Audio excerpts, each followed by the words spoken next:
Hello viewers, welcome to முக்குக்குமனம் நாக்கு Krishi channel. நம்ம இன்றைக்கி பாவக்காய் ஸ்டஃப்டு பாவக்காய் தாங்க பார்க்க போகிறோம். ரொம்பவும் சுவையாக இருக்குங்க. இது மாதிரியே நீங்கள் செஞ்சு சாப்பிட்டீங்கன்னா நம்மளுக்கு பாவக்காய்ன்றதே தெரியாதுங்க. நல்ல மட்டன் டேஸ்ட்டில் இருக்கும், அவ்வளோ சுவையாக இருக்கும். இது எப்படி பண்ணுறது பார்க்கலாமா? வாங்க கிச்சனுக்கு.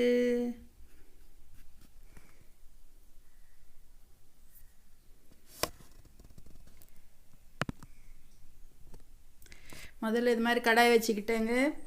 ஸ்டவ் ஆன் பண்ணிக்கிட்டேன். கடாயில் எண்ணெய் விட்டுருக்கேங்க. இது பாவக்காய் எடுத்து இது மாதிரி உள்ள இந்த சதையெல்லாம் நீக்கி இது மாதிரி செப்பரேட்டாக வச்சுக்கணும்.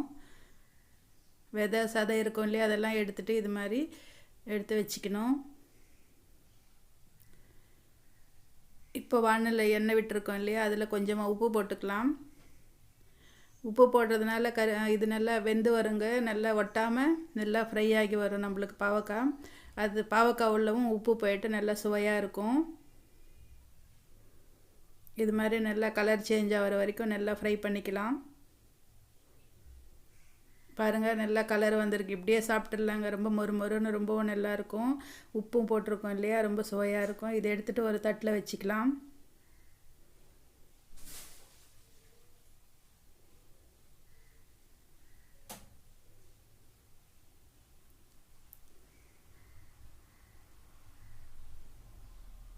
இப்போ அந்த மீதமான எண்ணெயை ஒரு கப்பில் ஊற்றிக்கலாங்க.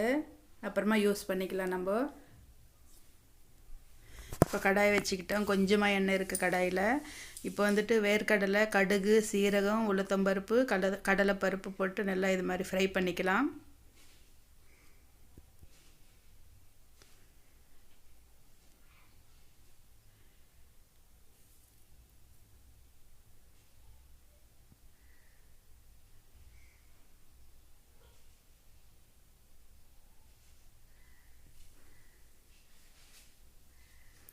இப்போ வந்துட்டு வெங்காயம், பூண்டு நம்ம எடுத்து வச்சுருந்தோம் இல்லையா, பாவக்காயோட விதை, அதையும் போட்டுக்கலாம். இது நல்லா இது மாதிரி ஃப்ரை பண்ணிக்கணுங்க.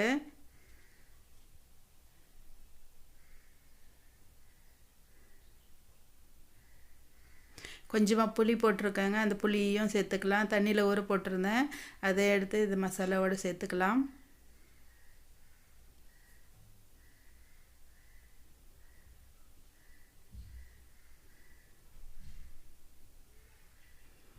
இப்போ நல்லா இது ஆற வச்சுக்கலாங்க. ஆறுன அப்புறமா மிக்ஸி ஜாரில் போட்டு நல்லா அரைச்சி எடுத்துகிட்டு வந்துக்கலாம். மிக்ஸி ஜாரில் போடும்போது வேறு மசாலாவையும் போட்டுக்கணுங்க. இப்போ மிளகா பொடி போட்டுக்கிட்டேன், தனியாத்தூள்,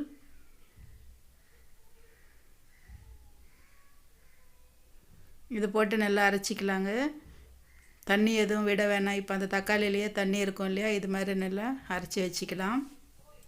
நம்மளுக்கு ஸ்டஃப் பண்ண போகிறோம், அதனால் கொஞ்சம் தண்ணி ஆகிடுச்சுன்னா நல்லா வராதுங்க. அதனால் அது தக்காளியோட தண்ணியோடையே அரைச்சிட்டோன்னா நல்லாயிருக்கும்.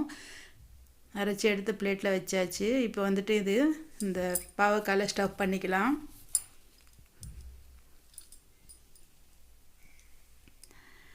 இந்த மசாலா ரொம்பவும் சுவையாக இருக்குங்க இது மாதிரி பண்ணி சாப்பிட்றதுனால.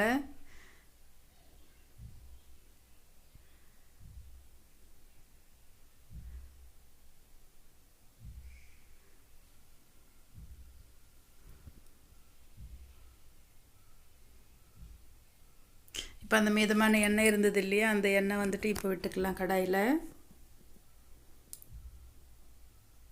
விட்டுட்டு நம்ம ஸ்டஃப் பண்ண பாவக்காய் எல்லாத்தையும் போட்டுக்கலாம்.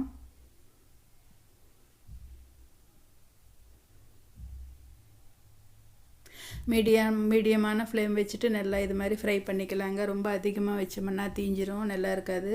மீடியமான ஃப்ளேம் வச்சு மூடி போட்டு நல்லா இது மாதிரி ஃப்ரை பண்ணிக்கலாம்.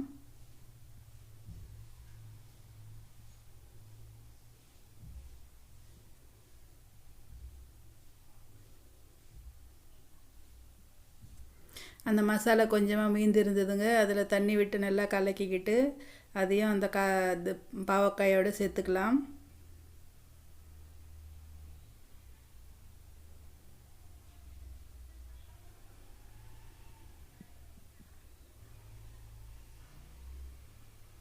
சேர்த்துட்டு நல்லா மிக்ஸ் பண்ணிக்கலாங்க.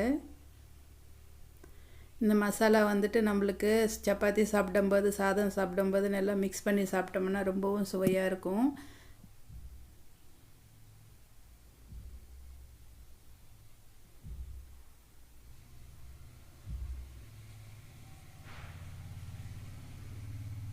நல்லா ஃப்ரை பண்ணி எடுத்தாச்சுங்க. இப்போ சர்விங் பிளேட்டில் சர்வ் பண்ணிக்கலாம்.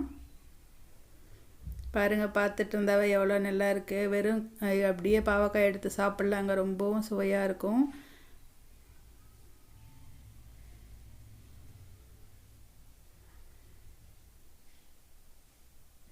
இதே மாதிரி நீங்களும் செஞ்சு பாருங்கள். நான் வந்துட்டு இது இன்றைக்கி சாதத்தோடு சாப்பிட போகிறேங்க.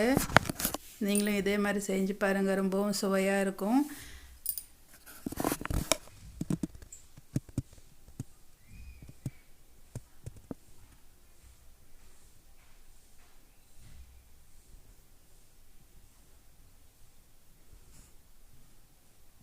சாதம் எடுத்துகிட்டு வந்துக்கிட்டேங்க.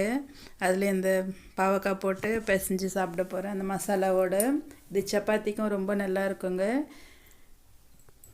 இந்த பாவக்காயில் வந்துட்டு கசப்பே தெரியாது, ரொம்பவும் சுவையாக இருக்கும். இந்த மசாலாலாம் போட்டிருக்கோம் இல்லையா, ரொம்பவும் நல்லாயிருக்கும்.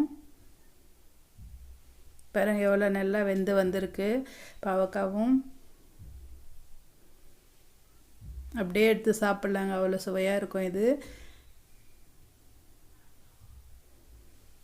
நானும் இந்த சாதத்தோடு என்ஜாய் பண்ணுறேங்க. நீங்களும் நம்ம சேனலை சப்ஸ்கிரைப் பண்ணிக்கோங்க, லைக் பண்ணுங்கள், உங்கள் ஃப்ரெண்ட்ஸுக்கு ஷேர் பண்ணுங்கள்.